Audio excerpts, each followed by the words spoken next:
Anies Baswedan sebut ada Menko mau ubah konstitusi, Waketum Golkar ingatkan elit politik beri pernyataan yang jelas. Sebaiknya di antara kita semua, elit-elit politik ini betul-betul beri statement yang clear and clean.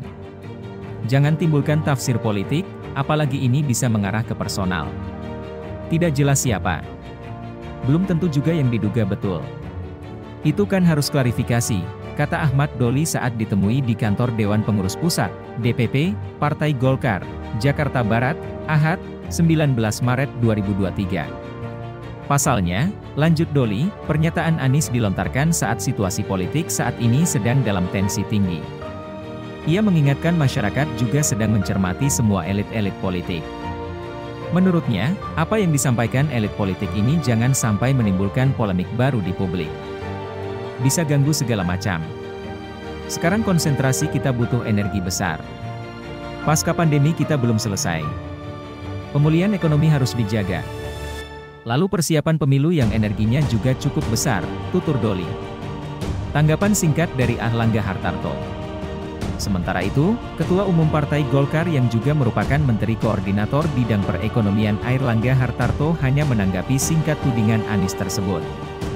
Menko ada 4, kata Airlangga usai memberikan pengarahan kepada fungsionaris partai di kantor DPP Golkar di Jakarta Barat, Ahad, 19 Maret 2023. Kabinet Pemerintahan Presiden Joko Widodo memiliki 4 Menko, yakni Menteri Perekonomian, Menteri Koordinator Bidang Politik, Hukum, dan Keamanan, Menteri Koordinator Kemaritiman dan Investasi, dan Koordinator Bidang Pembangunan Manusia dan Kebudayaan. Sementara itu, Ketua Majelis Permusyawaratan Rakyat, MPR, RI Bambang Susatyo mengatakan hanya MPR RI yang bisa mengubah konstitusi UUD 1945.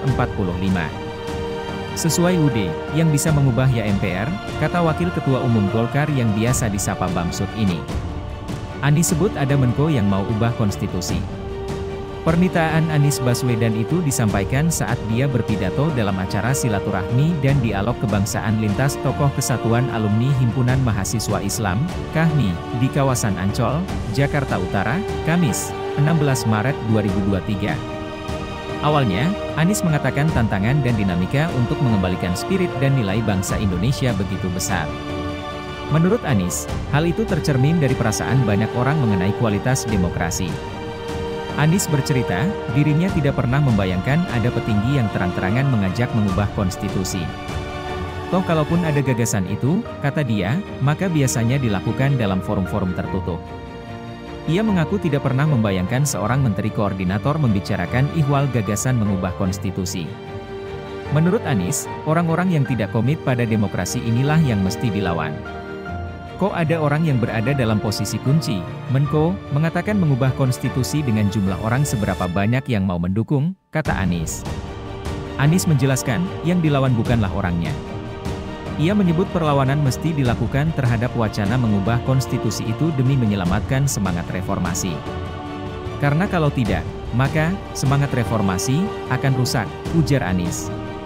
Isu akan perubahan UUD 1945 sempat mencuat setelah Menteri Koordinator Maritim dan Investasi Luhut Binsar Panjaitan mengklaim adanya desakan dari masyarakat untuk menunda pemilu 2024. Penundaan pemilu hanya bisa dilakukan jika UUD 1945 diubah. Karena, pasal 22E ayat 6 UUD 1945 menyebutkan pemilu dilaksanakan setiap 5 tahun sekali. Anies Baswedan sendiri calon presiden yang dipastikan bertarung dalam pemilihan presiden, Pilpres, 2024. Anies telah mengantongi dukungan dari Partai Nasdem, Partai Demokrat dan Partai Keadilan Sejahtera, PKS, yang membentuk koalisi perubahan.